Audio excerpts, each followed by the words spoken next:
I call Dr Megan Woods. Mr Speaker, it's my pleasure to take a call on this piece of legislation and to make it very clear, as the Minister indicated, that Labor supports the passage of this bill through the House. I'd like to acknowledge the words that the Minister just said, and I'd also like to acknowledge the work of the Select Committee. But most importantly, as the Minister has alluded to, I think it's incredibly fitting that we are debating this legislation 5 days out from the 5th anniversary of the Canterbury earthquakes. I'd most of all like to pay tribute to the 185 people that lost their lives in those earthquakes, and their family and their friends that are still living with that loss 5 years on.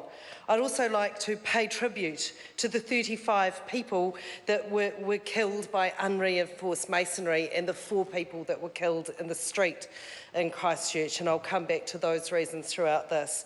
I think that what we saw 5 years ago in our country in Canterbury probably changed many of our view of what we needed to do around making sure that our buildings were above all safe and that they were not going to put people at risk.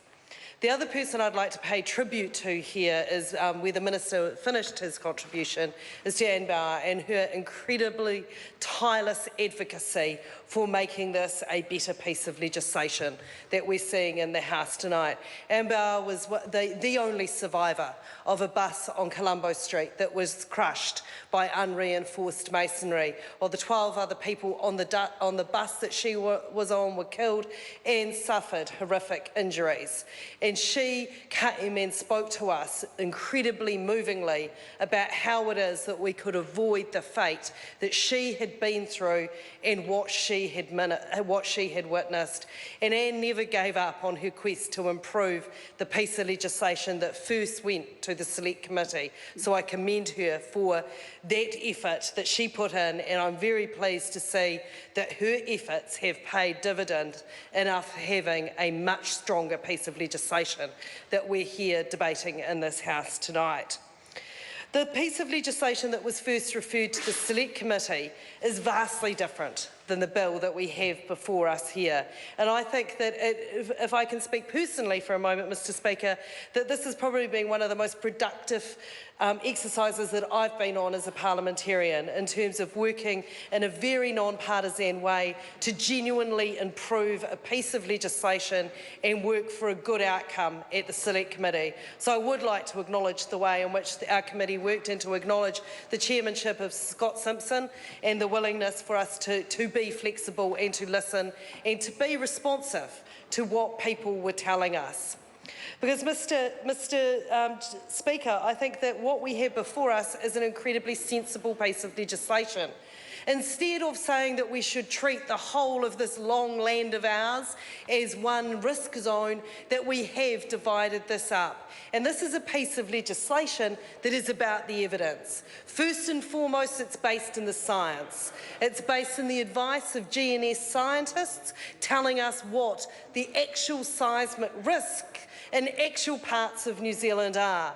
And once we know that risk, Mr Speaker, we can make assessments as to the risk that is posed to people by buildings and dwellings in that area. And as the Minister has described, the country is divided into 3 bands, with timelines that are consummate to the band of whether we're a low, medium or high risk of seismic activity. And the timeframes around that are different for different places. So if you are an owner of an earthquake-prone building in Auckland, that your time frame for fixing that and getting it up to the code standard is entirely different than if you're a building owner in Christchurch, although I'd hazard a guess that most buildings in Christchurch are now well above code because they've either been repaired or rebuilt to that standard, but other parts of the country that are identified as high areas of seismic risk.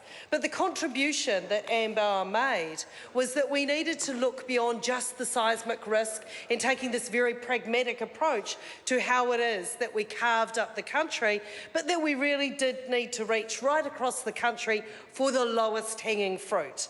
And that lowest hanging fruit being unreinforced masonry in verandas and the risks that this posed to people. And as I alluded to in my opening, that of the 185 people that lost their lives in Christchurch 5 years ago, 35 people lost their lives either in the street or inside a building. And I think this is incredibly important for us to remember. Anne, I said, has been a tireless campaigner for this, and I'd just like to enter into the Hansard some of the words that she said that I think are incredibly important that we always take into account as regulators. She said there was nothing natural about the disaster, that being the Canterbury earthquakes, that befell the 13 of us. It wasn't the earthquake, it was the building. Decisions made about the building and the failure to enforce those decisions. That we as regulators have a responsibility.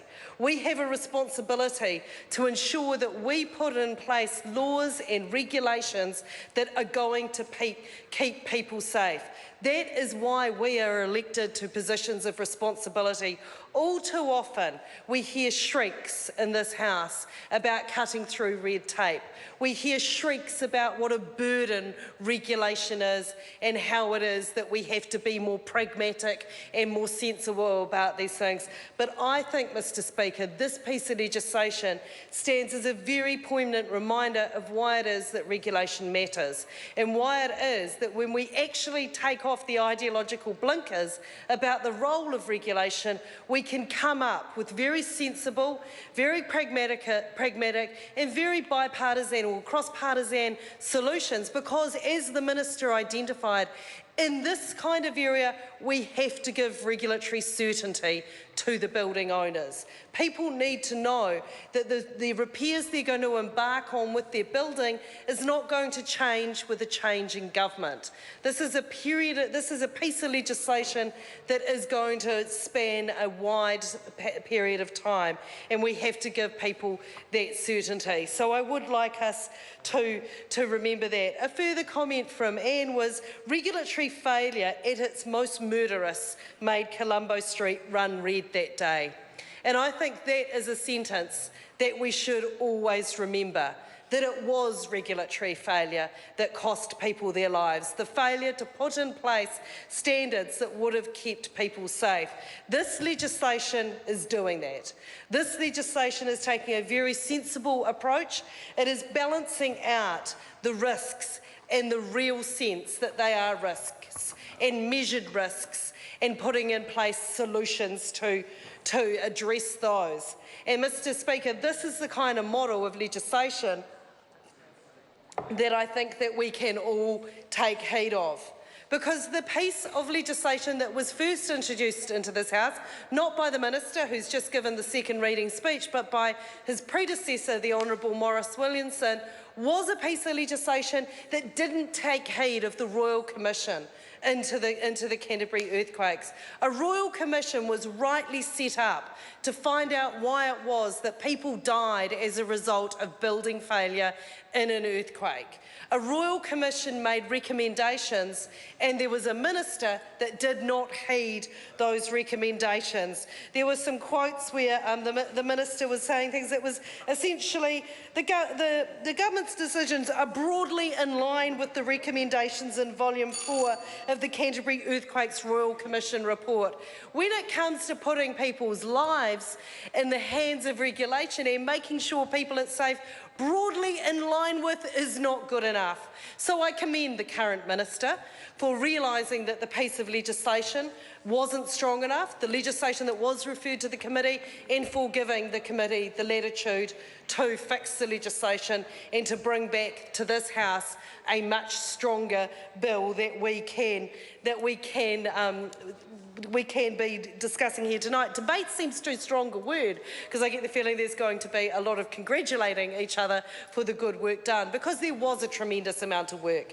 That it was the changes that were made were the result of a collaboration, really, between the submitters and the committee members. So we have come up with a piece of legislation, Mr Speaker, that not only balances the risks, and that's the kind of rhetoric we often hear, but we have come up with a piece of legislation that takes the safety of people first, and for that I am happy to commend this bill to the House.